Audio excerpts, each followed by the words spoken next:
Sous vos acclamations, nous allons accueillir l'homme de Dieu, le prophète Hervé de Yamsoto.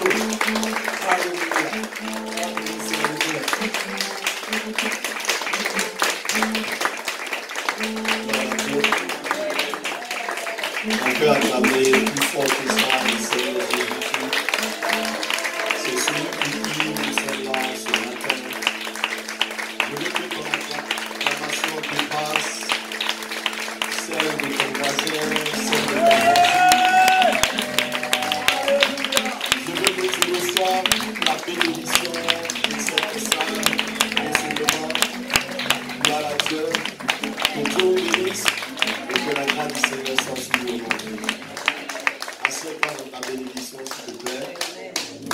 Assieds-toi royalement parce que tu es le fils, la fille du roi de gloire. Alléluia. Amen. Alléluia. Amen. Quelle joie pour nous, les enfants de Dieu, de pouvoir se rassembler. Alléluia. Amen. Je vous l'ai dit le vendredi que nous devons être tout le temps joyeux. Amen. Amen. Parce que notre Seigneur Jésus-Christ a fait de grandes et de bonnes choses. Quelqu'un comprend ce que je suis en train de dire? Amen. Et j'avais dit que notre joie n'est pas fonction des circonstances de la vie. Mais notre joie est fonction du Dieu que nous prions. Or, la Bible dit en Hébreu, le chapitre 13, qu'il est le même hier, aujourd'hui et éternellement. Amen. Amen. Donc, lui, il ne change pas. Et si notre joie est fonction de sa personne, donc tout le temps, toutes les heures, toutes les minutes, toutes les secondes, nous devons être en joie. Quelqu'un dit Amen. Amen. Alléluia. Amen. Alléluia. Amen. Nous avons dit que le bonheur dépend des circonstances. Mais la joie ne dépend pas des circonstances. Alléluia. Amen. Que Dieu nous bénisse. Je voudrais apprécier ici le leadership du pasteur Israël pour tout ce qu'il fait et pour la considération qu'il a pour ma modeste personne. Que Dieu le bénisse, que Dieu bénisse son épouse. Alléluia. Amen. Nous, on est venu faire un travail et puis partir. Mais lui, il est là tout le temps. L'onction pour laquelle tu n'es pas en train de t'investir, elle ne peut jamais relâcher une bénédiction sur ta vie. Amen. Amen. Alors, si tu n'as pas pour habitude d'honorer le pasteur qui est établi sur toi, tu ne vas pas non plus recevoir des honneurs. C'est une loi. Celui qui honore, il sera honoré. Amen. Amen. Alléluia. Amen. Il y a un moment où vous le voyez comme un ami, un frère, et un moment où vous le voyez comme un père. C'est-à-dire celui qui est notre Abba, notre source.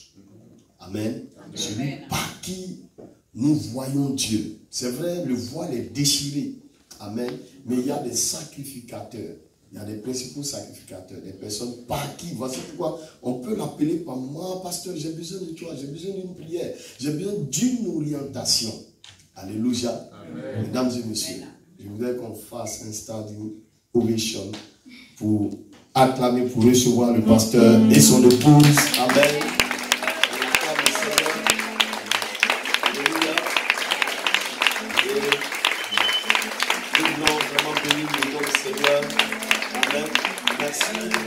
Et Seigneur, tu as permis cette rencontre, qui est une bénédiction d'ailleurs. Merci à Maman Corinne, au pasteur Israël et toute sa maisonnée. Noélie, Josué, que Dieu vous bénisse. Que la grâce du Seigneur soit sur votre vie aujourd'hui. Amen. Dieu vous bénisse. Alléluia. Amen. Asseyons-nous. Je veux aussi bénir le nom du Seigneur pour ma famille, mon frère. Amen. Amen. Mesdames et messieurs, je voudrais apprécier ici cette famille, mon frère. Amen.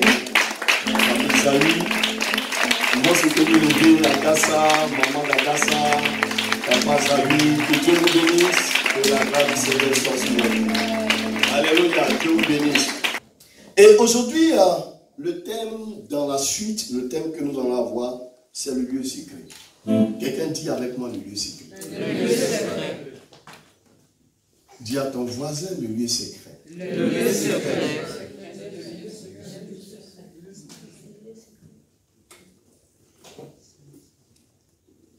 Nous parlons de lieu secret. À la réalité, un lieu qui est caché aux autres, mais qui est révélé à ta personne.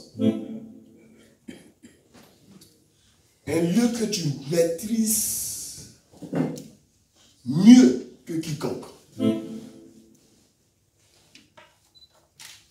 C'est le lieu où tu vas puiser des choses. C'est le lieu où tu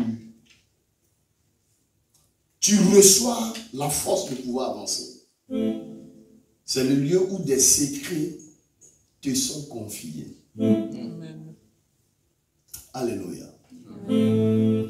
Et tout ce que nous sommes en train de faire, c'est comme l'élément fondamental pour ceux qui m'ont écouté depuis le vendredi. C'est un élément basique pour perfectionner votre vie spirituelle. Nous avons un seul maître que nous suivons. S'il y en a d'autres, nous on suit ici un seul maître. Ce n'est ni le pasteur Vignani, ni le pasteur Ouedraogo Israël, mais le seul maître, c'est la personne de Jésus-Christ de Nazareth. C'est celui pour qui nous vivons, c'est notre raison d'être. Alléluia. C'est celui qui nous prend d'un point A pour nous amener au niveau le plus élevé. C'est celui qui a versé de son sang, payé le prix et qui a été notre substitut par la grâce de Dieu. C'est celui qui est notre force, notre soutien, notre appui sûr. Et c'est celui pour qui nous vivons. Quelqu'un a dit Amen avant son voisin. Amen. Gloire à Dieu. Amen. Gloire à Dieu. C'est un Dieu, écoutez, nous avons eu affaire à d'autres dieux, mais ce Dieu je veux dire, du surnaturel. Sa façon d'opérer, nous croyons, nous voyons que c'est un Dieu qui a toute la perfection entre ses mains. Il existe de par lui-même. Personne ne peut expliquer cela. Il existe parce qu'il doit exister, point. Il n'y a pas d'autre explication à cela. Il est le Dieu créateur de toute vie. Il est le faiseur de toute vie. Il est éternel dans sa façon de faire. Il n'est pas géré, compartimenté par le temps. Il n'est pas emprisonné par qui que ce soit, par quoi que ce soit. Il crée le temps, mais lui-même, il est hors du temps. Voici pourquoi il peut prendre une personne, la bénir à une vitesse indescriptible. Alléluia. Et tu n'es pas obligé de passer par le même chemin que les autres personnes. Et celui qui t'accorde la force de pouvoir le faire, c'est notre Dieu qui n'est pas géré par le temps. Alléluia. Quelqu'un m'a dit, mais toi on a fréquenté ensemble, on a commencé l'école ensemble, mais d'où vient-il que tu as un bac plus 7? D'où vient-il que tu es docteur? Il est docteur parce que l'esprit de ce Dieu qui prie lui a donné d'aller à une vitesse supérieure. Et je prie que cela soit ta portion au nom de Jésus-Christ.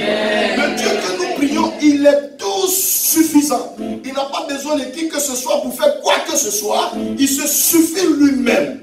Mais un tel Dieu, qu'avons-nous à faire si ce n'est de l'adorer, si ce n'est de le prier? Il se suffit lui-même. Il n'a pas besoin de quelqu'un d'autre, de qui que ce soit, pour faire quoi que ce soit. Il a le monopole de la sagesse, de l'intelligence divine. Quelqu'un dit Amen. Amen. Il est celui qui peut faire toutes choses au-delà de toutes choses elles-mêmes. Gloire à Dieu. Amen. Il est infini. Il n'a ni commencement de vie et ni fin de vie. Il est incréé. Alléluia. Amen. Gloire au Seigneur. Amen. Il est celui qui a créé les cieux et la terre. Il est souverain dans sa façon de faire. Il est immuable. Toutes choses changent autour de lui, mais lui seul ne change pas. Alors, dis à ton voisin, si tu ne changes pas, c'est que tu as un problème. C'est lui seul qui ne change pas. Mais toi, tu dois pouvoir changer. J'ai envie de dire à quelqu'un, si tu ne changes pas, à partir de cette rencontre qui a commencé le vendredi, le changement sera obligé de te changer. Nous sommes dans un monde qui est en mutation perpétuelle. Les choses changent, on parle de nouvelles technologies, on parle de mondialisation, de globalisation. Il y a un changement à chaque niveau dans le monde. Au niveau dans les entreprises dans lesquelles vous êtes, il y a toujours des changements qui se manifestent dans ces entreprises. Et c'est le fait de Dieu, c'est comme ça. Dieu aime les nouvelles choses, mais lui-même, il ne change pas. Voici pourquoi sa parole ne peut être changée. Elle est actuelle, elle ne peut pas être changée. Nous, on peut changer, mais sa parole demeure. Alléluia.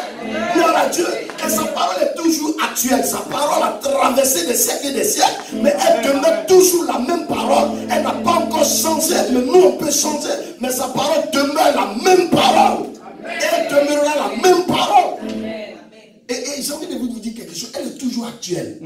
Au moment où les gens parlent de la nouvelle technologie, des avions, on n'avait pas encore découvert les avions, mais la Bible avait prophétisé sur les avions. Waouh! J'aime la parole de Dieu. Vous savez pourquoi? Effectivement, elle ne change pas. Mais regardez, une parole d'un simple individu a mené la guerre mondiale. Mais imaginez-vous la parole de Dieu en vous. Mais vous n'avez pas créé la guerre mondiale. Mais vous pouvez créer une bénédiction mondiale, mais qui est personnelle. Amen. Alléluia. Gloire à Dieu. C'est la parole de Dieu. Il y a des paroles qui t'ont abaissé, qui t'ont frustré. Mais la parole dont je suis en train de parler, elle a la capacité de te régaillardiser. Il y a des paroles qui tuent, mais cette parole va apporter la bénédiction, la vie éternelle. Il y a des paroles qui te détruisent, mais cette parole va te construire par la grâce de Dieu. Alléluia. Amen. Moi je me rappelle, ce n'est pas une parole que j'ai eue ma femme aujourd'hui. Pas une parole. Par la parole, on s'est marié. Par la parole, on a aujourd'hui 3 enfants. Amen. Donc, par la parole, il y a une bénédiction qui est sur le point de descendre sur ta vie. Amen. J'ai l'habitude de dire que tant qu'il n'y a pas de parole, il n'y a pas de bénédiction. C'est parce qu'il y a une parole au commencement que bénédiction s'en est suivie. Faites la remarque. La bénédiction est toujours précédée de la parole. Mais qu'est-ce que c'est que la bénédiction? C'est le fait de prononcer une bonne parole sur la vie de quelqu'un. Soyez bénis au nom de Jésus. Soyez restaurés au nom de Jésus. Soyez visités au nom de Jésus. Je prie qu'à partir de ce moment, toutes les limitations de vos vies, de vos familles, soient ôtées de vos chemins au nom de Jésus-Christ. Vous allez escalader ces limitations. Vous allez avancer au nom de Jésus-Christ de Nazareth. À partir d'aujourd'hui, si quelqu'un doit être dernier, ce n'est pas toi, hein? C'est quelqu'un d'autre, mais ce n'est pas ta personne. Toi, tu vas avancer, tu vas réussir au nom de Jésus. Je dis, tu vas avancer, tu vas prier dans Jésus et tu vas évoluer. La grâce de Dieu sera ton partage au nom de Jésus. Toutes les victoires maintenant, tous les combats que tu mèneras, la grâce de la victoire sera ton compagnon au nom de Jésus. Et je prie que cela se fasse. Si tu dis Amen 3 fois, tu reçois ça au nom de Jésus. Alléluia. Gloire au Seigneur. Rapidement, nous allons prendre la parole de Dieu. Marc le chapitre 1, le verset 35. Et Apocalypse le chapitre 3, le verset 20. On peut aussi s'appuyer sur Matthieu le chapitre 14, le verset 23. C'est les 3 premiers passages que nous allons lire par la grâce de Dieu. Et nous allons évoluer rapidement. Vous avez dit quoi? Marc 1, verset 35. Matthieu. Pardon, j'ai dit Marc 1, 35, Matthieu 6, 6, et puis Apocalypse 3, le verset 20. La première lecture, nous allons lire d'abord Matthieu, le chapitre 6, le verset 6. Matthieu, le chapitre 6, le verset 6, dit quoi? Oui, ma fille, aide-moi. Mais quand tu pries, entre dans ta chambre, ferme la porte et prie ton Père qui est là dans le lieu secret. Et ton Père qui voit dans le secret te le rendra. Amen. Amen. On va lire ce deuxième passage, Marc 1, 35. Vers le matin, pendant qu'il faisait encore très sombre, il se leva et sortit pour aller dans un lieu secret où il pria. Où il pria. dans un lieu désert. Sorti, il se leva, amen, pour aller prier dans un lieu désert. On va prendre Matthieu 14, 23. Matthieu 14, 23 dit quoi? Quand il l'eut renvoyé, il monta sur la montagne pour prier à l'écart. Et comme le soir était venu, il était là seul. Il était avec qui? Est-ce qu'il était avec sa Bible? Moi, je ne suis pas sûr. Est-ce qu'il était avec, je vais dire, son sac, sa bourse? Est-ce qu'il est parti avec la nourriture? Mais il était là seul. Est-ce qu'il est parti avec quelqu'un? Il était là avec qui? Seul. Amen. Amen. Dieu te veut par moment seul. Quand tout le monde parle à la fois, Dieu ne parle plus. Dieu se tait. Amen. Amen. Dieu ne parle pas au même moment que les autres. Dieu te veut seul. Et le fait que Dieu te veut seul, c'est ce que nous appelons ici le lieu secret. Amen. Amen. Ce n'est pas trop d'activité spirituelle qui définit votre vie spirituelle. J'ai dit quoi? Ce n'est pas trop d'activité spirituelle qui définit votre vie spirituelle. Mais ce qui va définir votre vie spirituelle, c'est une rencontre. Trop d'activité spirituelle ne garantit pas, ne définit pas votre vie spirituelle. Mais ce qui va définir votre vie spirituelle, c'est une rencontre. Mais une rencontre avec qui? Avec le Seigneur Jésus-Christ de Nazareth. Regardez M. Zaché. M. Zaché était quelque part en balade. Il était dans un lieu, mais il voyait un personnage que tout le monde entourait. Mais lui, à cause de sa taille, il n'avait pas la possibilité de rencontrer cette personne. Et qu'est-ce qu'il a fait? Il est monté sur un arbre qu'on appelle le sycomore. Et c'est par là-bas qu'il a vu Jésus. Et non seulement aussi Jésus l'a croisé. Et depuis cette rencontre-là, sa destinée a changé. Sa vie a changé. Quelqu'un dit Amen. Amen. Donc c'est une rencontre personnelle avec Jésus qui va métamorphoser ta vie, qui va transformer ta vie, qui va apporter le changement au niveau de ta vie. Quelqu'un dit Amen. Amen. Quelqu'un dit Amen. Amen. Donc c'est une rencontre. Je suis en train de vous parler. Ne me voyez pas, mais voyez la personne de Jésus à travers ma personne. Parce que c'est la rencontre avec lui qui va changer votre personne. Parce que pourquoi il y a des gens qui ont croisé des personnalités qui ont de l'argent, des personnalités qui sont nantis, mais leur vie n'a jamais changé. Alléluia. Leur vie n'a jamais changé. Gloire à Dieu. Mais quand elles ont croisé, ces personnes ont croisé la personne de Jésus, le changement a commencé à se produire, le changement a commencé à se manifester. Votre seul problème, depuis que je suis en train de parler le vendredi, la seule chose que vous devez pouvoir faire, c'est de rencontrer personnellement la personne de Jésus. De croiser Jésus. Si vous avez croisé Jésus, vous avez croisé la vie. Si vous avez croisé Jésus, vous avez croisé la meilleure des directions. Si vous avez croisé Jésus, vous avez aussi croisé le changement. Si vous avez croisé Jésus, il y a une évolution dans votre vie qui va se produire. Quelqu'un dit Amen. Amen. Quelqu'un dit Amen. Amen. Quand Dieu veut faire quelque chose avec nous, la seule chose qu'il commence à faire, il vous introduit dans le spirituel. Parce que c'est le spirituel qui régit le terrestre. Vous êtes d'accord avec moi? C'est le spirituel qui régit le terrestre. C'est le spirituel qui parle. Et puis la terre obéit à ce que le ciel a dit. Écoutez-moi bien. J'ai dit quoi? C'est le spirituel qui parle pour que la terre obéisse à ce qui a été dit.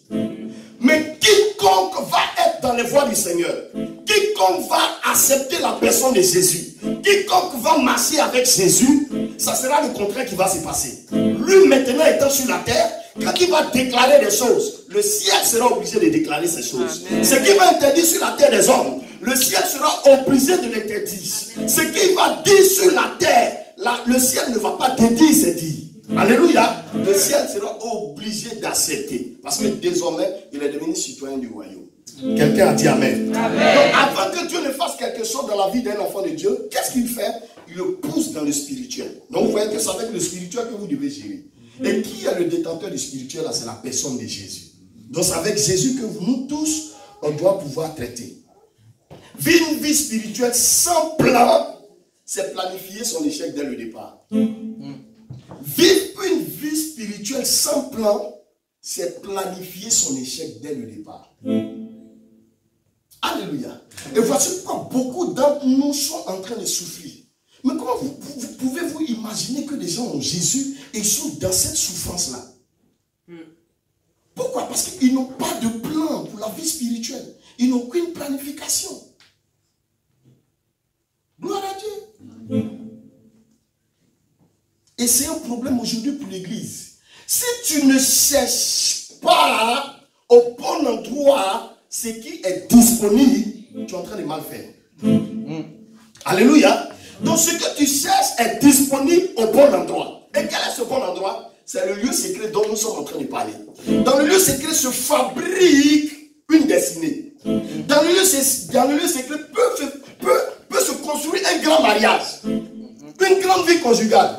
Dans le lieu secret peut naître un concept, une entreprise. Alléluia. Gloire à Dieu. Dans le lieu secret peut naître de bonnes choses. Quelqu'un dit Amen. Amen. Le lieu secret n'est pas un endroit physique. Ce n'est pas les 4 murs. Alléluia. Ce n'est pas forcément une chambre. Mais c'est une rencontre, un rendez-vous avec un grand personnage qui est la personne de Jésus-Christ de Nazareth. C'est la rencontre entre ce qui est humain et ce qui est divin. Le lieu secret, c'est un lieu de partage. Là où il y a une communication bilatérale. Tu parles à un Dieu et un Dieu te répond. Quelqu'un dit Amen? Amen. Quelqu'un dit Amen? Amen. C'est ça la force du lieu secret. C'est là où Dieu te confie ses secrets. Alléluia. Amen. Gloire au Seigneur. Donc la prière qui est faite dans la présence de Dieu, c'est la puissante chose que Dieu nous donne, mais qui est mal comprise. Alléluia. Amen. Amen. Les gens comprennent mal la chose de Dieu. Et tant que tu vas mal comprendre la chose de Dieu, il te sera très compliqué de pouvoir évoluer. Le problème aujourd'hui de l'Église, amen, c'est l'ignorance. Écoutez-moi. Le diable détruit le monde, mais l'ignorance détruit l'Église.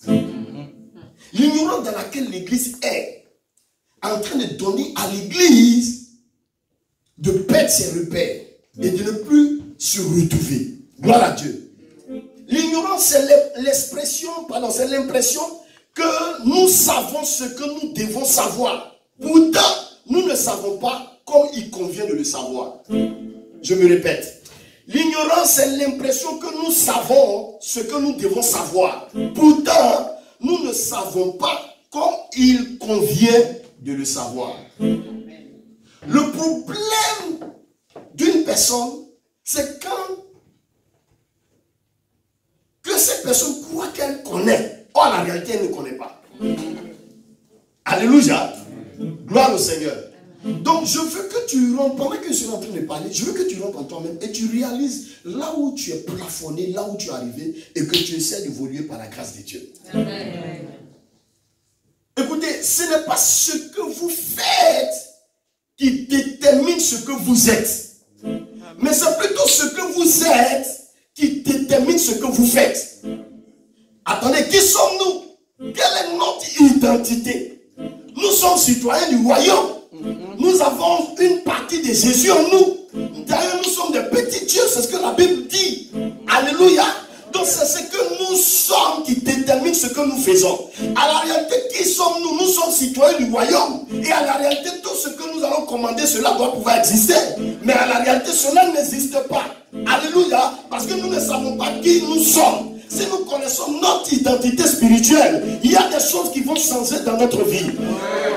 Actuellement, je ne suis plus dans la dimension où je vais demander des choses. Non, je suis dans une dimension où je vais prendre des choses.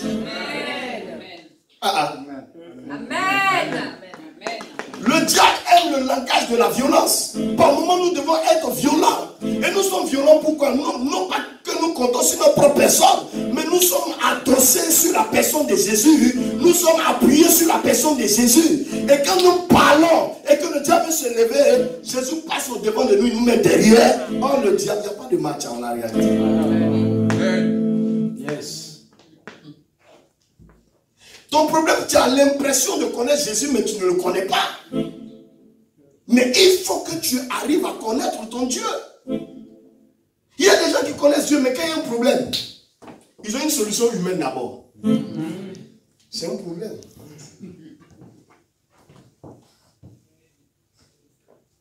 Dis, je refuse de le faire. Je refuse de le faire.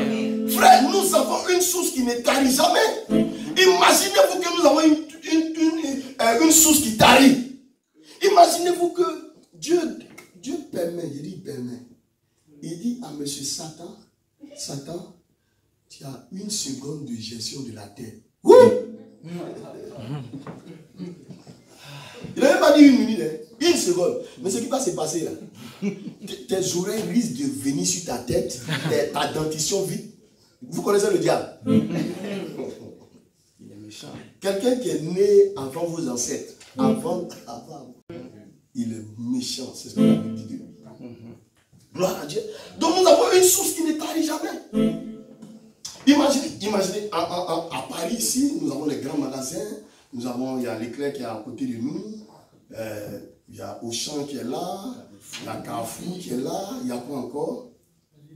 Hein? Il y a Leader, Casino et tout ça. Gloire à Dieu.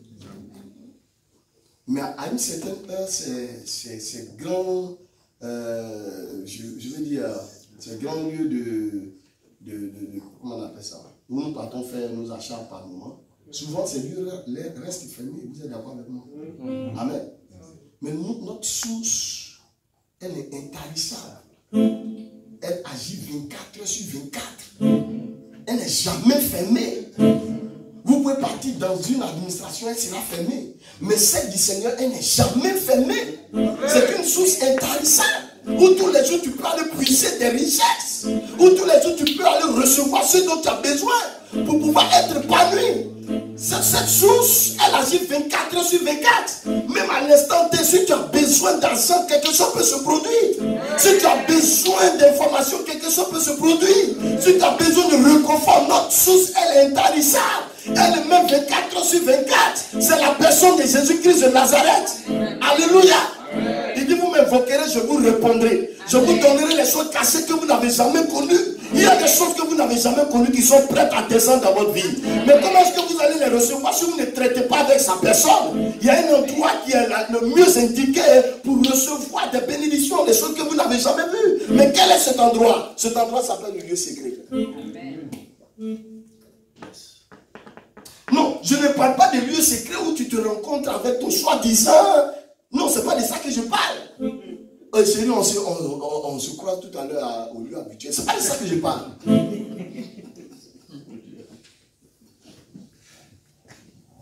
Alléluia. Gloire au Seigneur Jésus. Donc il agit 24 heures sur 24. Apocalypse, le chapitre 3, le verset 20. Il dit, si je frappe, si quelqu'un entend ma voix et ouvre la porte, alléluia, je rentrerai, je souperai avec lui, avec moi. Alléluia. Amen. Mais c'est le problème que nous avons. Nous avons Jésus auprès de nous. Il est plus proche de toi que les habits que tu portes ce matin. Jésus est là. Pendant que nous parlons, il est là. Il est partout. Il est dans ta vie. Tu étais avec lui tout à l'heure dans ta voiture, dans ta maison. Il est là tout le temps. Le problème, c'est que nous ne demandons pas bien, nous demandons mal. Sinon, Dieu est là. Gloire à Dieu. Amen. Dieu est là. Un jour, Jésus-Christ marchait avec ses disciples. Mais pendant qu'il marchait avec lui, avec ses disciples, Jésus-Christ, la Bible dit qu'il lui fait. Parce qu'il est 100% homme, il est 100% Dieu, vous êtes d'accord avec moi. Donc il avait fait ce jour-là, il avait un figuier. Mais ce jour-là, le figuier, ce n'était pas la saison de figuier. Et Jésus-Christ, la Bible dit qu'il a maudit le figuier. Moi, mais quand je lisais le passage, il dit, mais comment est-ce que Jésus-Christ peut faire ça? Nous, gloire à Dieu. Un figuier qui n'était pas dans sa saison. Je ne sais pas quel fruit qui est présentement dans sa saison ici.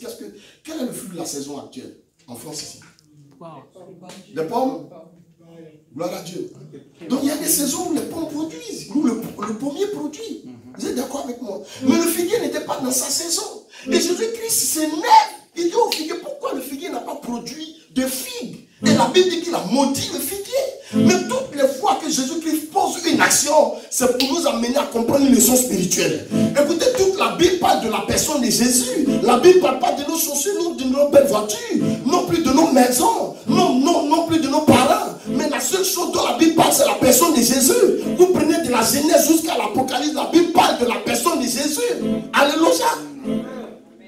Gloire au Seigneur. Jésus regarde le figuier, il maudit le figuier. Mais c'était une leçon spirituelle qu'il voulait donner à ses disciples. Il voulait dire aux disciples, vous, parce que vous êtes citoyens du royaume, vous, parce que vous êtes dans le lieu secret, vous marchez dans le lieu secret, vous avez des rencontres avec le divin dans le lieu secret. Et parce que vous le faites, chaque saison est une bénédiction pour vous. Même si ce n'est pas la saison du premier du figuier, le figuier doit pouvoir produire pour vous. C'est comme un enfant de Dieu se met quelque part dans un endroit. S'il a besoin de quelque chose, ça vient. Mais pour que cela puisse se faire, allons dans le lieu secret. Dis à ton voisin, il faut le toucher. Regarde, si tu peux le remuer, il faut le remuer. Non, remue-le, dis voisin. Dis voisin. Dis voisin. Allons dans le lieu secret. Regarde, s'il ne veut pas prendre par la main, prends sa main, dis allons dans le lieu secret. Donc à partir d'aujourd'hui, ton problème est mon problème. Voisin, allons dans le lieu secret. Dans le lieu secret, il y a des problèmes que tu peux résoudre aussi facilement dans le lieu secret. Alléluia. Et quand Jésus-Christ a maudit le figuier, il y avait un disciple qui était toujours fougueux, il était comme le responsable des disciples. Il s'appelle Pierre. Il dit, mais Matthieu, Jacques, venez ici. Venez. Mais le maître même, qu'est-ce qu'il a fait de parti? Le figuier n'est pas dans sa saison de maudit. Et puis en plus, le pauvre figuier le maudit encore. Qu'est-ce qu'il a fait de parti? Le lendemain, il repasse par le même endroit. Le même Pierre, il était la première personne à voir que le figuier a séché. Il dit, venez, Matthieu, André, Jacques, venez, il y a quelque chose qui s'est passé ici. Alléluia. Le figuier que le maître avait maudit hier, le figuier a séché. Il n'y a plus de sève dans le figuier. Le feuillage a séché. Les branchages ont séché. Mais le maître, il doit être dangereux ce monsieur. Alléluia. Jésus-Christ est omniprésent, omnipotent, omniscient, sachant toutes choses, sachant la conversation de ses disciples. Il dit, vous la venez ici. Pierre, venez ici. Venez. Bon, toi, mets-toi là, mets-toi ici.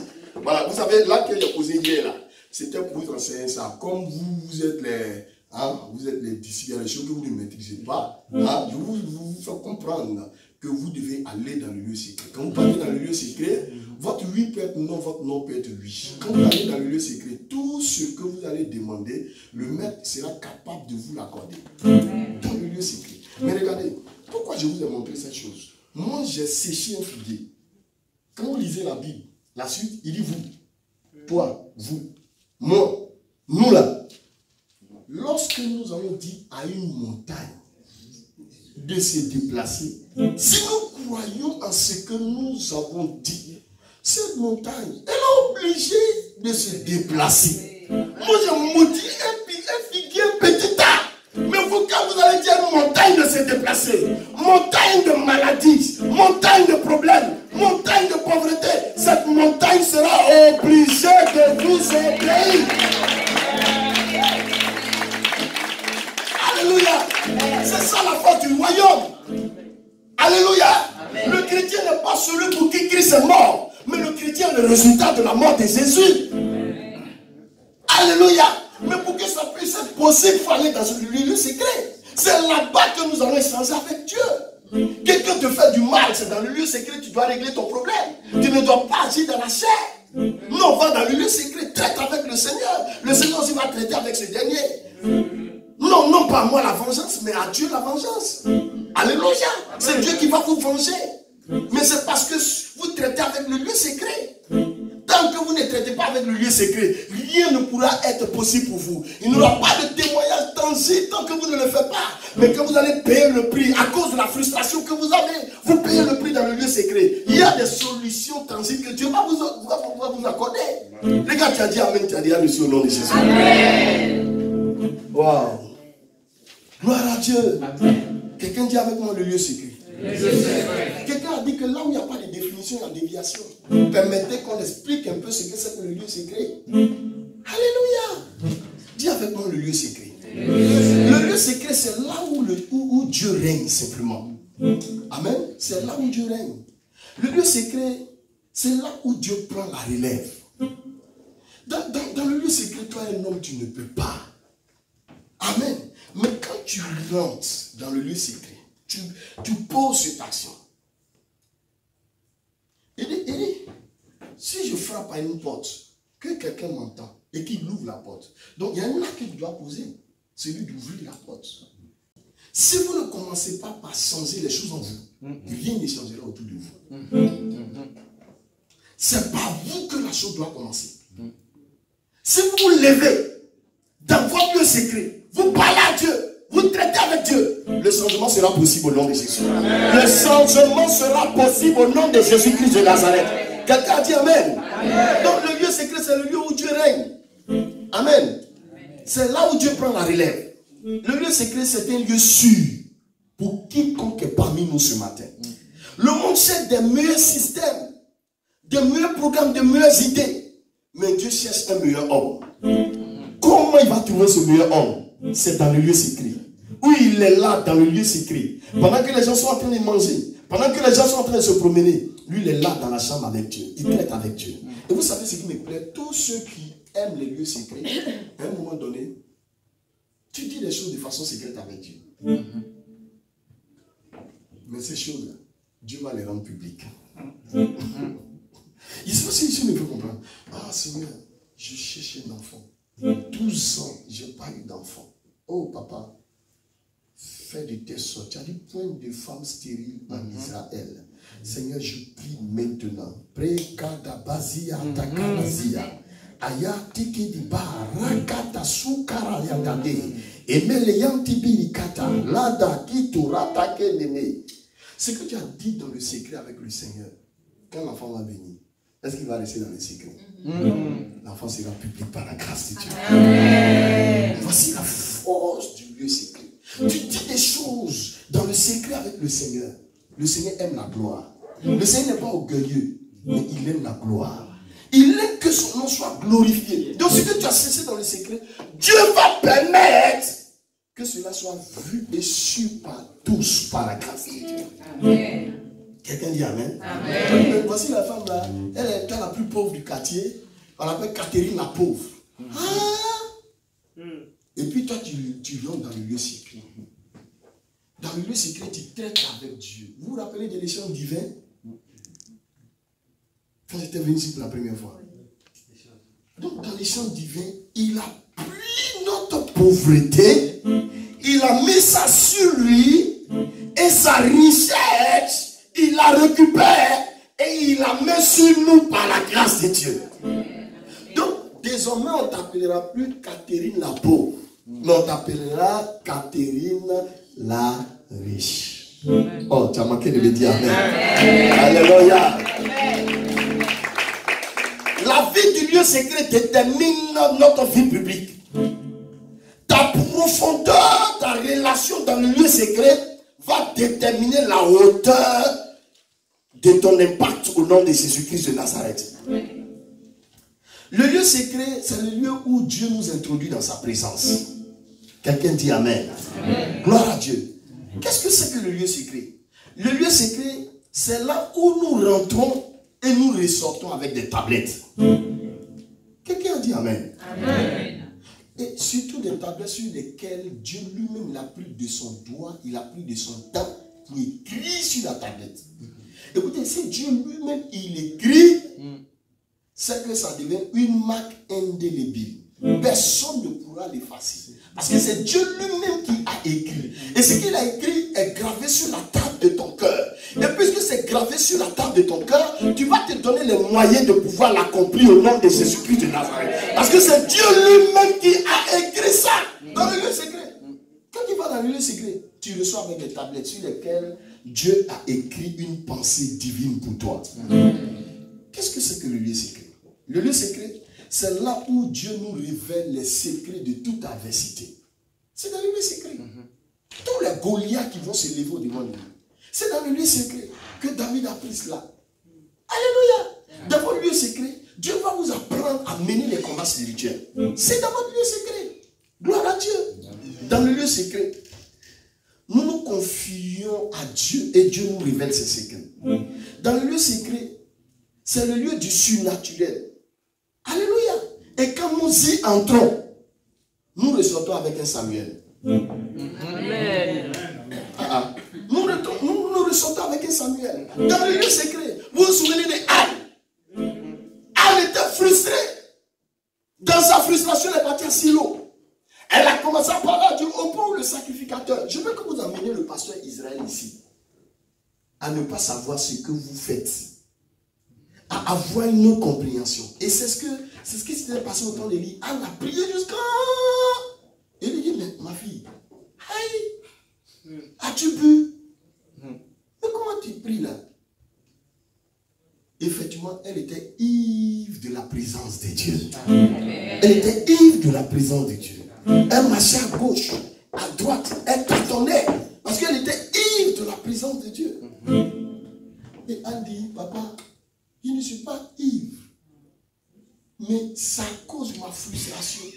Et à force d'être frustré, je suis allé dans le lieu secret. Et c'est le lieu secret qui a commencé à me métamorphoser. Alléluia. Et quand elle va sortir de ce lieu secret, elle va sortir avec un petit gars qui s'appelle Samuel.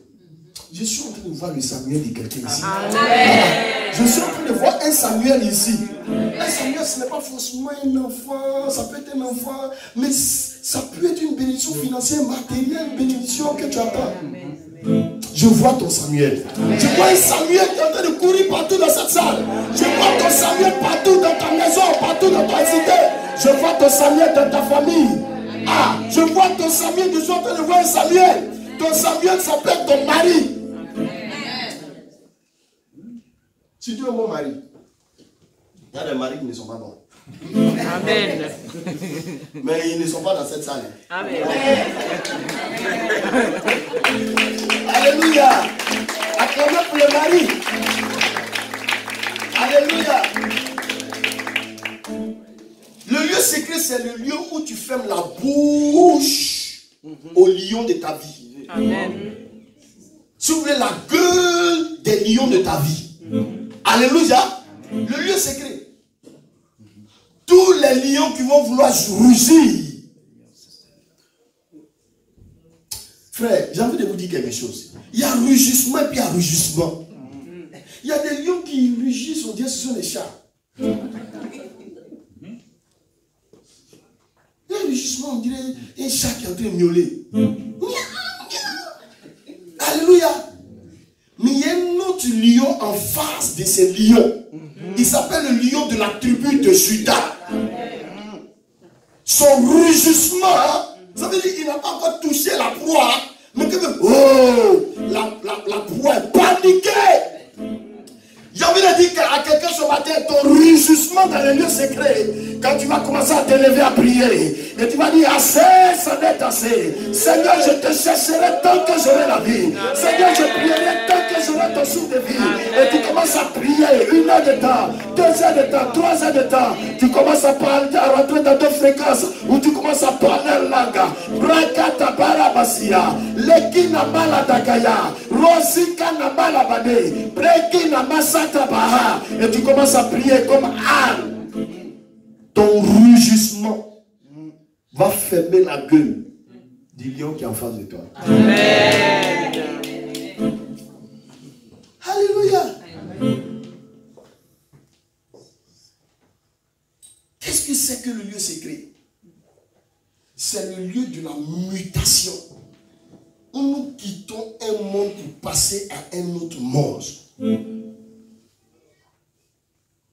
Le monde où nous ne luttons plus pour avoir quelque chose. Amen.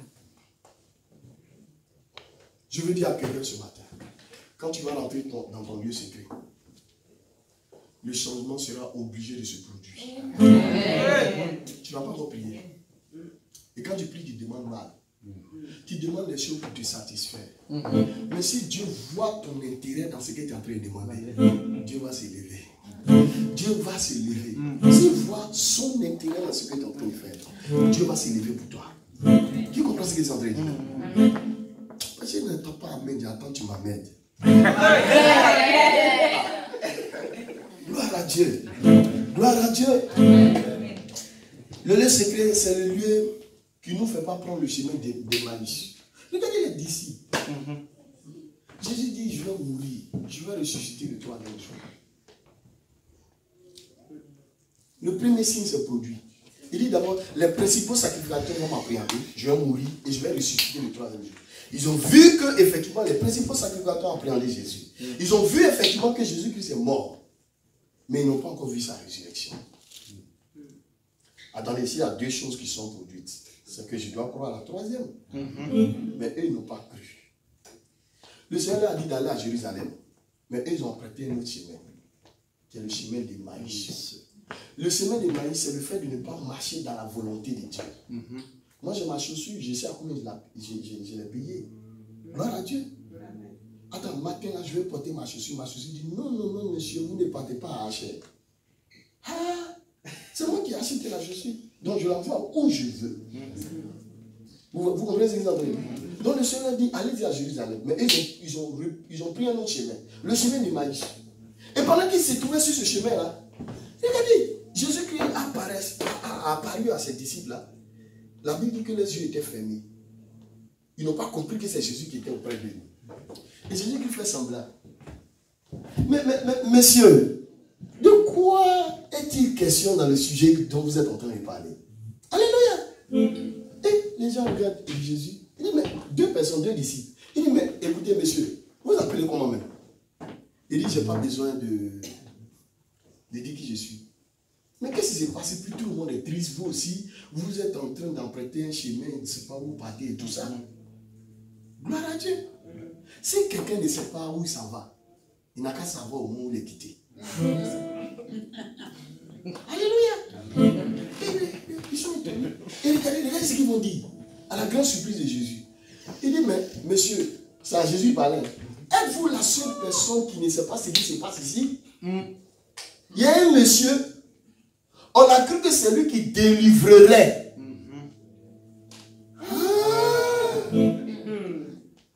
Regardez à quel temps ils sont en train de conjuguer.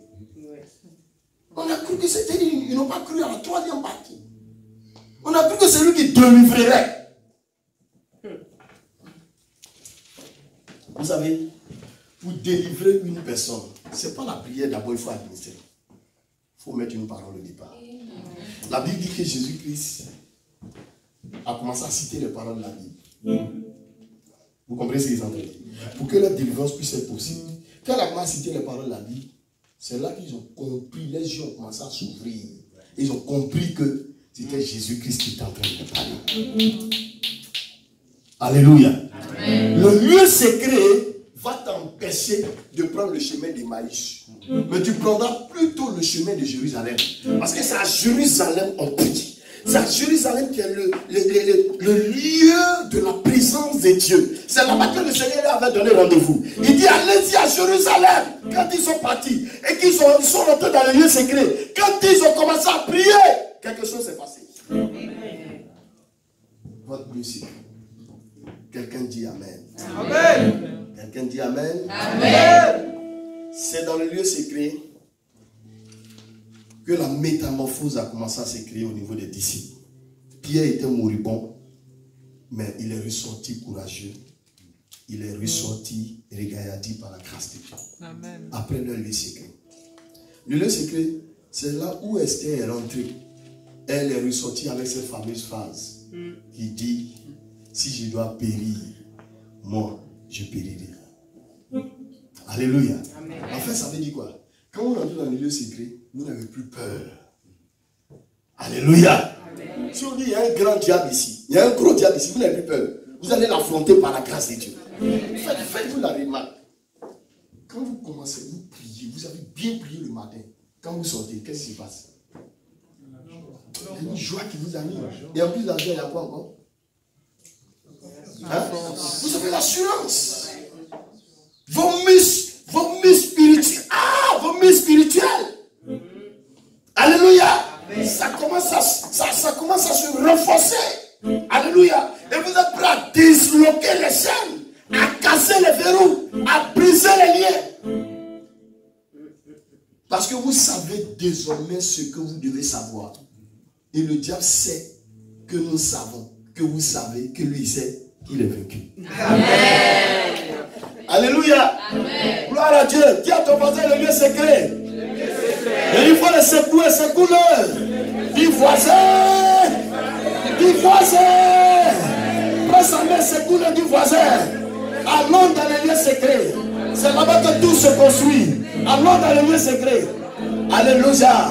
Est-ce que tu peux déjà acclamer le Seigneur pour les lieux secrets? Alléluia. C'est le lieu où Dieu prend le relais et Dieu nous introduit dans le surnaturel. Vous savez, quand vous êtes dans ce lieu-là, vous n'avez plus peur de quelque chose. C'est là-bas que vous commandez toutes les choses. Les gens disent qu'aujourd'hui, il ne va pas neiger. Vous dites aujourd'hui, il va neiger. Et ce que vous avez dit, c'est ce qui va se passer. Vous vous rappelez de l'histoire dont j'avais parlé le vendredi? Un village, il y a eu 3 ans et demi, il n'y a pas eu de pluie dans ce village. 3 ans et demi. Il y a un monsieur qui est sorti de nulle part. Il dit, bon, aujourd'hui, il va pleuvoir. Qu'elle a dit, ça, là. Bon. Il y a un gars quoi. Il dit, ne croyez même pas même à ce qu'il est en train de dire. Il y a un autre monsieur, il dit, quand cela les tienne, il a pris son parapluie pendant qu'il ne pleuvait pas. Il est sorti et il marchait dans le village. Alléluia. C'est lui qui a manifesté plus de foi. Quand il est sorti avec son parapluie, les heures qui ont suivi, la pluie est tombée. Il y a une pluie qui est sur le point de descendre dans votre vie. Il y a une pluie qui est sur le point de descendre dans votre vie. Alléluia. C'est ça la foi du Dieu secret. C'est là-bas que nous on va commander les choses. Alléluia. Si vous activez cet aspect, votre vie va commencer à changer. Vous êtes toujours dans la souffrance parce que vous n'avez pas encore activé cet aspect. Vous n'êtes pas encore rentré dans le lieu secret pour traiter avec Dieu. Vous n'avez pas encore parlé à Dieu. Vous n'avez pas encore un lieu secret dans lequel vous devez vous retrouver avec le Seigneur. Là où vous parlez à Dieu, Dieu vous parle. Là où vous entendez sa voix, c'est le lieu du souper. C'est là où vous soupez avec Jésus. Imaginez-vous quand vous soupez avec quelqu'un, c'est là que ceux qui soupent, qui soupent ensemble, qui ont les soupers, des familles, toute la famille est là, il y a la joie qui est là, et c'est là que les gens échangent autour du repas, n'est-ce pas? Dieu veut que vous l'invitez à votre souper. Vous allez échanger avec lui, avec vous, et les secrets vous seront livrés, vous allez expliquer les problèmes et les solutions vont venir. Je vous ai dit vendredi ici, là où il y a problème, il y a une solution. Et là où il y a solution, c'est qu'il n'y a plus de problème. Alléluia. Amen. Donc vous devez inviter Jésus. Vous devez rentrer dans ce lieu secret. Frère, c'est ce que les disciples ont fait dans la chambre haute. C'est fini, leur vie avait basculé. Leur vie avait changé. Je vois la vie de quelqu'un qui est sur le point de basculer au nom de Jésus. Une vie qui est sur le point de basculer au nom de Jésus-Christ de Nazareth. Je vais vous parler rapidement des signes. Des signes rapidement qui font que quelqu'un ne collabore pas avec le lieu secret. Le premier signe, c'est là où le chrétien n'est plus ce qu'il devrait être. On sent qu'il a problème. Il n'a plus la flamme spirituelle. Le chrétien n'arrive plus à chérir la présence de Dieu. Il ne fait que compter sur sa propre personne. Il a des solutions humaines. Il a des raisonnements humains. Il a des solutions qui ne sont pas raisonnables. Et le lieu secret est inconsidéré sur ce dernier-là. Et ce dernier-là n'a plus de lumière. Il n'a plus de lumière. La grâce de Dieu n'est plus là. On sent que le gars n'est pas en contact avec le lieu secret. Alléluia. Votre vie spirituelle, votre contact avec le lieu secret va déterminer les choses qui vont venir dans votre vie. Alléluia. On sait que le chrétien n'a plus. Le chrétien ne fait que parler. Il y a des raisonnements, il dit des choses, mais qui ne sont pas spirituelles, qui ne sont pas bibliques. Deuxième chose. Quand le chrétien a perdu toute la vie du ciel, la vie d'en haut, il est devenu une institution humaine. Il ne fait que parler par la terre, il ne fait que se référer à la terre. Or, le chrétien ne se réfère pas à la terre. ce qui va décider, ce qui va dire, c'est ce qui va devenir. Je vois des gens qui sont en train de dire des choses ici et qui vont devenir ces choses par la grâce de Dieu. Regardez, personne ne peut se lever un matin et puis mentir à sa propre vie. Non. Tu te réveilles et puis tu dis, tu es dans ta douche. Tu dis, il y avait une je te respecte, hier tu étais aux États-Unis. Pendant que tu n'y étais pas. Personne ne peut mentir à sa propre vie. Si tu es dans cette dimension-là, non, toi, on ne doit plus faire ta délivrance. Non, on ne doit plus faire ta délivrance. C'est-à-dire, on doit te mettre dans un endroit et puis 27 personnes vont te chicoter chaque matin. Tu seras délivré au nom de Jésus-Christ. C'est-à-dire, tu as fini de mentir aux autres, tu te mens à toi-même. Tu regardes dans le miroir. Hier, j'étais aux États-Unis. Non, c'est une dimension de mensonge. Là, on ne peut plus t'attraper. Il n'y a plus de délivrance à faire pour toi. Alléluia. Gloire au Seigneur Jésus.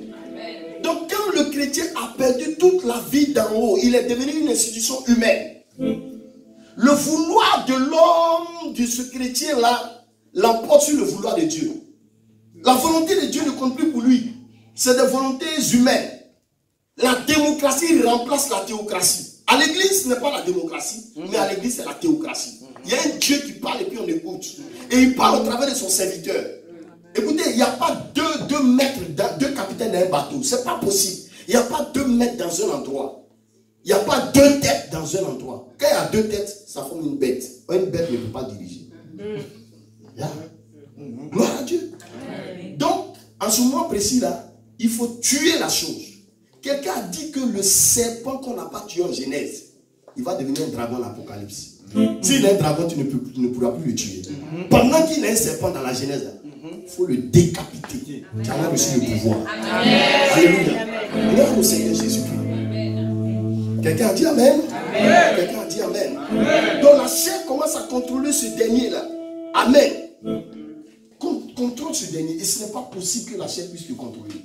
Voici pourquoi ne laissez pas la chair. Vous voulez vivre une vie spirituelle, détachez votre chair de l'esprit de Dieu. Considérez l'esprit. L'esprit ne va pas vous amener à faire des choses négatives. Non. L'esprit ne peut pas te dire, Martin, si ta femme te parle, il faut serrer son col. Il faut la têter. Non, l'esprit ne peut pas te dire ça. Non, c'est la chair qui te fait faire ça. Tu te lèves matin, et puis, par exemple, tu as l'église ici, et puis tu dis, les gens te saluent, les gens te disent, non, ils ne sont pas de bonne humeur. Tu n'as rien compris de ce que c'est que la spiritualité. Non, tu n'as rien compris. Un chrétien doit être de bonne humeur matin, midi, soir. De bonne humeur tous les jours. Soyez tous les jours, soyez. Non, ils ne sont pas de bonne humeur. Non, ils ne sont pas de bonne humeur. Il dit, le diable qui te fait dire que tu n'es pas de bonne humeur, il punit sa femme, sa 3e femme, même sa grand-mère. Vous n'avez rien compris. Alléluia. Non. Ça c'est pas de Dieu. Tu te lèves le matin, tu ne parles pas avec quelqu'un, ton frère à l'église, tu ne parles pas avec lui. Tu n'es pas encore un chrétien. Non, tu es un chrétien. Non. Attends, tu veux recevoir quoi du ciel? Pendant que ton cœur est fermé aux choses du ciel, tu ne pourras rien recevoir. Frère, l'amour n'est pas un amour conditionné. L'amour là, ça accepte tout ça. L'amour supporte tout. Frère, moi je vais vous dire quelque chose. Vous savez, il y avait des petites tensions entre mon épouse et moi. Ma femme là, c'est une femme bêtée. C'est une ethnie en Côte d'Ivoire où quand tu les vois, tu sens qu'ils sont là. C'est des garçons, même les bêtés. C'est des gens, on se dit qu'ils aiment parler, manger. C'est pas, en fait, ils disent ce qui est vrai. Ils n'aiment pas cacher ce qui est en eux. C'est comme ça les bêtés. Amen. Donc ma femme là, son oui et oui, son non et non. Je ne comprenais pas ma femme au départ. Et puis j'étais là quand il prie. Il y a des versets qui me passent par la tête. Qui disent, mais c'est toi qui es l'autorité de la maison. L'homme est l'autorité de la maison. Il dit, ah Seigneur, tu as bien parlé. Effectivement, c'est moi l'autorité. J'ai dit, attention, c'est pas ce que je voulais te dire. Mais je voulais te dire, pour que tu gagnes en autorité, il faut t'abaisser. Vous comprenez ce que ça veut dire? La première fois que je me suis abaissé devant ma femme, il y a l'une de mes filles que je nourrissais tous les jours à la maison. Dehors là-bas, elle a eu des petites histoires avec ma femme. Et puis moi, il vient pour demander, mais ma fille, qu'est-ce qui se passe? Ma femme, quitte là, qu'est-ce qui se passe? Et puis il n'est même pas pour me demander, elle me dit, elle dit à ma femme, tu penses que je suis comme toi qui commandes ton mari? Les gens des femmes qui commandent leur mari. En tant que moi, Dieu m'a dit de m'abaisser. Où est-ce que le diable est en train de faire? Le diable me dit qu'il ne faut même pas y m'abaisser. Hein? Il ne faut pas t'abaisser. Hein? Mais je me suis abaissé pour gagner ma femme. Aujourd'hui, je l'ai gagné. Amen. J'ai gagné les yeux bleus comme le faux.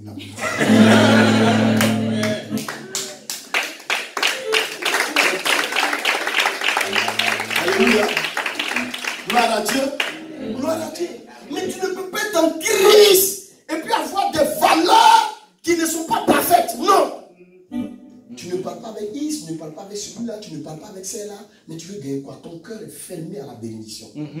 Frère, si tu es ici ce matin, tu ne parles pas avec qui que ce soit. Première des choses, tout ce qu'on va faire, c'est zéro. Hein. Ça ne te concerne même pas même. C'est-à-dire, si on a prié pour toi, on a pris ton temps pour rien.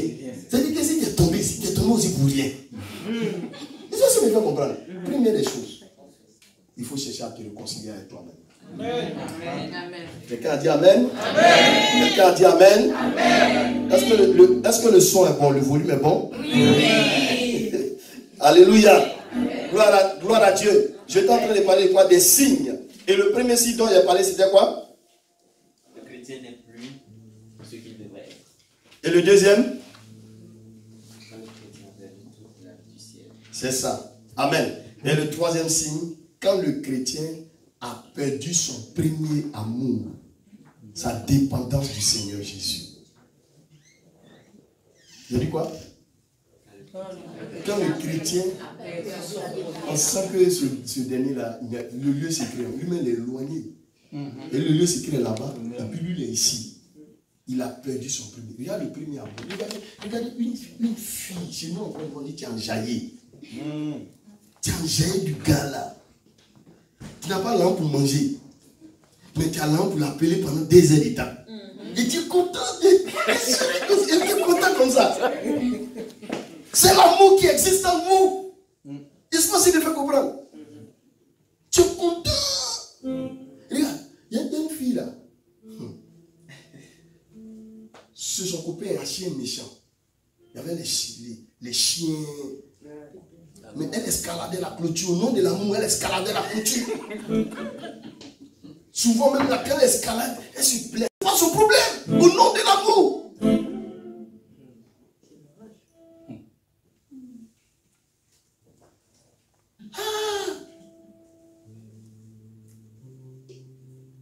La meilleure manière d'aimer, c'est d'aimer sans mesure. Alléluia. Le Seigneur dit de revenir à ce premier amour. Reviens à cet amour et lui va te bénir. Il va relâcher des secrets sur ta vie au nom de Jésus. Amen. Gloire au Seigneur. Amen. Quelqu'un a dit Amen. Amen. On a perdu cet amour. Oh Dieu dit, tu aimeras ton Dieu de tout ton cœur, de toute ta pensée, de tout. Matthieu, le chapitre 22, le verset 37, parle de cet amour-là. Gloire à Dieu. Et la dernière chose pour moi, c'est lorsque un chrétien prend ses oreilles, ou bien prend les oreilles d'une autre personne pour entendre la voix de Dieu. Je vais m'expliquer. C'est lorsque toi tu prends les oreilles d'une autre personne pour entendre la voix de Dieu. Je m'explique. Il y a des chrétiens, Dieu les veut seuls, comme l'a dit le passage. Dieu vous veut seuls. Mais qu'est-ce que vous faites? Vous partez dans la présence de Dieu en écoutant d'autres messages. Non, on va écouter le message de tel ou tel pasteur. Ce n'est pas le moment d'écouter le message de tel pasteur. C'est le moment d'être seul avec Dieu, parce que Dieu veut te parler. Toi aussi, Dieu te parle. Dieu parle tantôt d'une manière, tantôt d'une autre. Mais nous, on ne prend pas garde, on ne fait pas attention. Sinon, Dieu parle. Tu es dans la présence de Dieu, tu coupes d'autres choses. Dieu peut te parler comment? Alléluia. Dieu a besoin de ton oreille. Dieu dit quelque chose à cette oreille. Dis Amen. Amen. Dis Amen. Amen. Dis oreille. Ouvre-toi. Et pour que j'entende la voix de Dieu. Que Dieu nous bénisse ce matin. Amen. Et que la grâce de Dieu soit sur votre vie. Amen. Je veux que tu baisses la tête.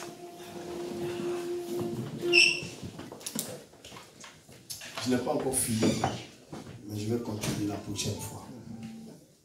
Nous sommes en train de parler du lieu secret. Et tu vas prier. Tu as essuyé des défaites jusqu'à présent. Parce que tu n'as pas pris le temps d'aller dans le lieu secret. Tu n'as pas encore fait une rencontre personnelle avec notre Seigneur Jésus. Et tu vas prier ce matin. Tu vas dire, Seigneur, aide-moi à entrer dans mon lieu secret. Le lieu secret dans lequel je serai pour te prier, pour chercher ta face. Les gens t'ont menti, t'ont dit que tu as trop prié, tu as trop jeûné. Et arrête de jeûner, arrête de prier. Et les gens continuent à te mentir. Frère, continue d'aller dans la présence de Dieu. C'est là-bas que sont fabriqués les succès de demain. C'est là-bas que seront fabriqués la grâce financière, matérielle, conjugale et tout ça. C'est dans cet endroit-là qui est le lieu secret. Commence à prier. Dis, Seigneur, viens à mon secours. Viens à mon secours. Seigneur, aide-moi. Aide-moi, Saint-Esprit de Dieu. La Bible dit, quand tu pries, va dans ce lieu secret. C'est dans ce lieu secret que tu vas essuyer la grande délivrance. Tu vas recevoir la grande liberté. Commence à prier. Commence à prier le Seigneur. Commence à prier. Prie ton Dieu. Prie ton Dieu. Prie ton Dieu. Dis au Seigneur de te venir au secours. Dis au Seigneur de t'aider ce matin. Dis au Seigneur de t'aider. Oh Seigneur, aide-moi ce matin. Communique-moi ta force. Communique-moi ta grâce. Oh Seigneur, viens à mon secours. Viens à mon secours. Les situations que tu vis, peut-être même, je n'ai même pas besoin de prier pour toi. Quand tu vas rentrer dans le lieu secret, Dieu va te visiter. Tu as un problème de maladie, tu es cardiaque. Quand tu vas rentrer dans le lieu secret, ta délivrance sera possible. Ta guérison sera possible. Au nom de Jésus, continue de le prier. Dis Seigneur, donne-moi la force. Donne-moi la force de rentrer dans ce lieu secret, de te prier, de chercher ta face, de chercher ta face, de chercher ta face. Seigneur, aide-moi, aide-moi, aide-moi à avoir une rencontre personnelle avec toi dans le lieu secret. Je vais te croiser, Père, je veux te rencontrer dans ce lieu secret. Permets qu'il y ait une rencontre, permets qu'il y ait une rencontre. C'est la rencontre qui va déterminer ta vie spirituelle. C'est cette rencontre qui va déterminer ta vie spirituelle. Je veux que tu te tiennes sur tes pieds, s'il te plaît. Tiens-toi levé, s'il te plaît. Tiens-toi levé rapidement. Tiens-toi levé rapidement. Et nous allons prier ensemble. Aie la force, aie la force, aie la force. Nous allons nous séparer de ce qui est charnel, de ce qui est habituel. Nous allons rentrer dans une autre dimension. Dis avec moi, Père. Dis avec moi, Père. Regarde, dis-le fortement. Dis avec moi, Père. Dis, Père. Ce matin, viens à mon secours. Viens à mon secours. Seigneur, je vais avoir cette habitude. Qu'il y ait secret. Qu'il y ait secret. Seigneur, donne-moi cette force. Donne-moi cette force de rentrer dans les lieux secrets. Seigneur, tout ce qui m'empêchait de rentrer dans les lieux secrets, de rentrer dans les lieux secrets, Seigneur, que cela tombe par le feu, par le feu, par le feu.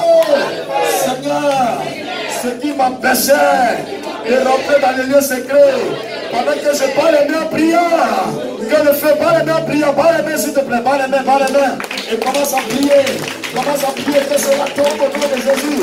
Oui Seigneur, je m'en défais, je m'en débarrasse, je me sépare de ce qui est paresse, de ce qui est négligence, je m'en défais, je m'en débarrasse, au nom de Jésus, au nom de Jésus.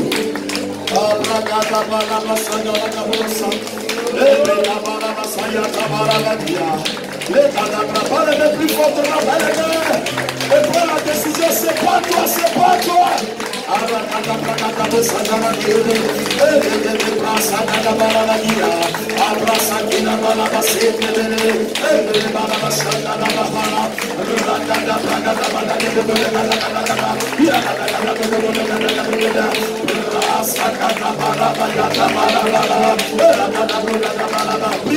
Tu as 2 minutes, parle plus fortement. Tu vas sentir, commencer à sentir la grâce de Dieu, la force de Dieu va te pénétrer. Parle plus fortement s'il te plaît. Parle fortement la main. Pendant que tu parles la main, il te donne la force.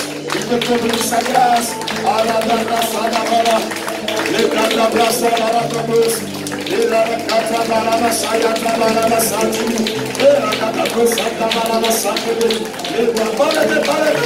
Parle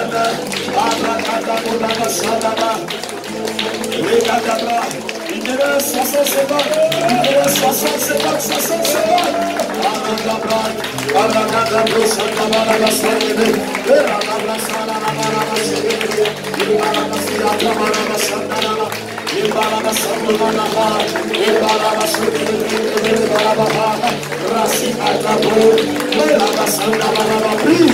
Il te reste 47 secondes, 47 secondes pour braver.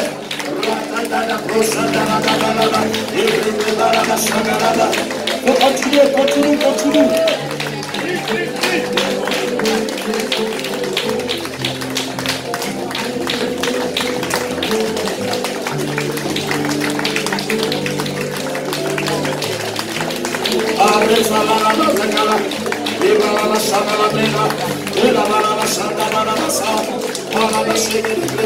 Merci Seigneur.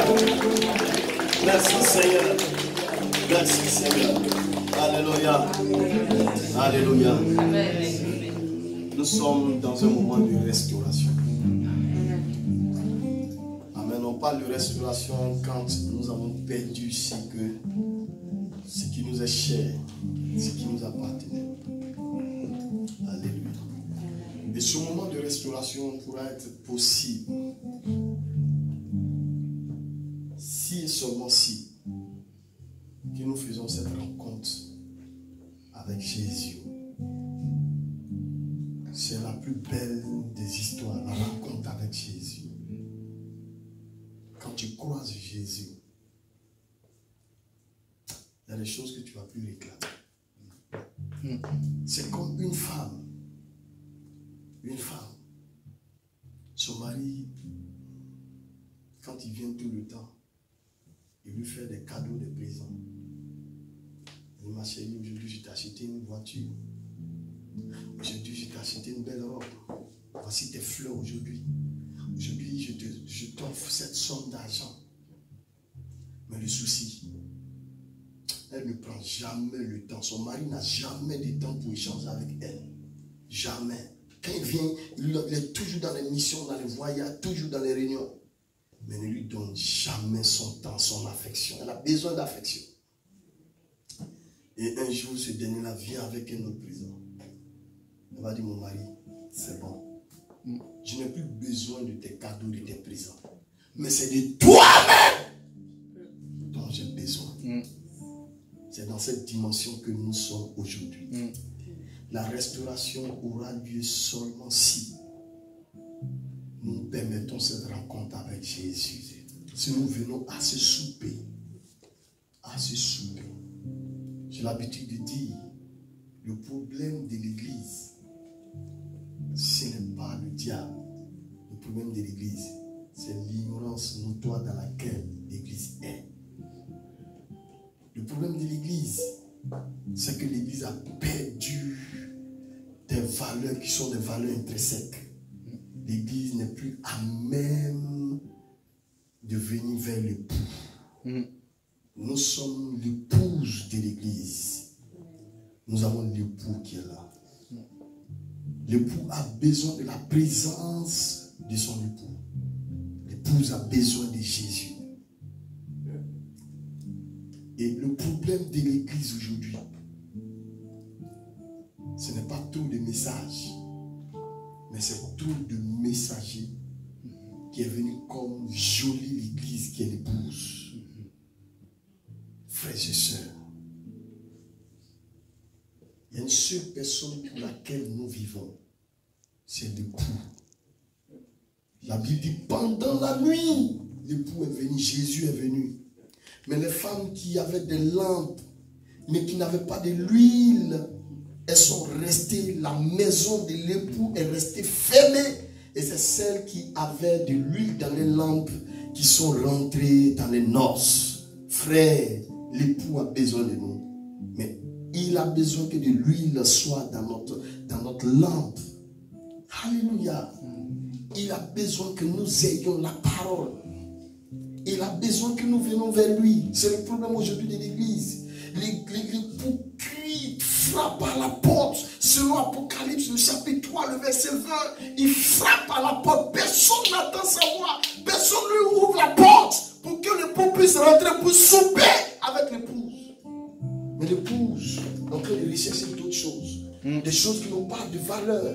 L'épouse a besoin de miracles, a besoin de signes. Pendant que l'époux est là, l'époux meurt de soif. Frère, la force d'un leader, ce n'est pas de crier, de vous donner de l'eau à boire, mais c'est de crier la soif en vous. Et si ce leader est capable de crier la soif, c'est qu'il est capable aussi d'étancher votre soif. Et c'est la mission que j'ai. Gloire à Dieu. Je vous dis, vous n'êtes pas en retard. C'est comme vous vous trouvez dans un rond-point, dans un sens giratoire. Dans le sens giratoire, il y a beaucoup de chemins qui mènent à partout. Mais personne ne peut dire qu'il est en avance ou bien en retard sur quelqu'un. Alléluia. Vous avez la promesse de Dieu sur votre vie à cause de l'époux. Quel que soit l'enfant, la promesse va s'accomplir dans vos vies. Amen. Frère, nous sommes à une étape, l'étape du souper. L'époux veut souper avec nous. L'époux veut manger avec nous. Mais regardez, les gens donnent dos à l'époux. C'est dans cette étape que nous sommes. Les bons ont commencé à être déplacés dans le monde. Le oui est appelé non, le non est appelé oui, le mal est appelé bien, le bien est appelé mal. Nous avons besoin d'entendre la voix de l'époux. L'église est devenue comme inaudible à la voix de l'époux. Frère, votre miracle est fonction à la voix de l'époux que vous allez entendre. Et l'époux encore vient de parler. C'est vrai que je parle, mais l'époux parle au travers de ma personne. Frères et sœurs, je veux lancer un appel ce matin. Un appel ce matin. Est-ce qu'il y a quelqu'un parmi nous qui veut prendre la main tendue de l'époux? Est-ce qu'il y a quelqu'un parmi nous qui veut répondre à l'appel? Je ne parle pas de tous ceux qui ont déjà répondu à l'appel, qui ont déjà accepté Jésus comme le Seigneur Sauveur. Mais tu es dans cette salle. Tu sais que pertinemment tu n'as pas encore fait la paix avec Jésus. Tu sais que tu n'as pas encore fait la paix avec l'époux. Lève la main. Nous, on va prier pour toi pour que tu fasses la paix. Parce que ta vie, ton avenir, fonction de cette paix que tu vas faire avec l'époux. Quiconque est dans cette salle, c'est vrai, tu sais que tu viens à l'église, mais tu n'as pas encore fait la paix avec Jésus. Tu sais pertinemment que Jésus n'est pas avec toi. Et toi aussi, tu n'es pas avec Jésus. Mais tu viens quand même à l'église. Il y a des gens qui ont oublié Jésus quelque part. Les parents de Jésus, ils marchaient, mais où il est, où est le fils? Ils l'ont oublié quelque part. Et il y a des gens parmi nous qui ont oublié Jésus aussi quelque part.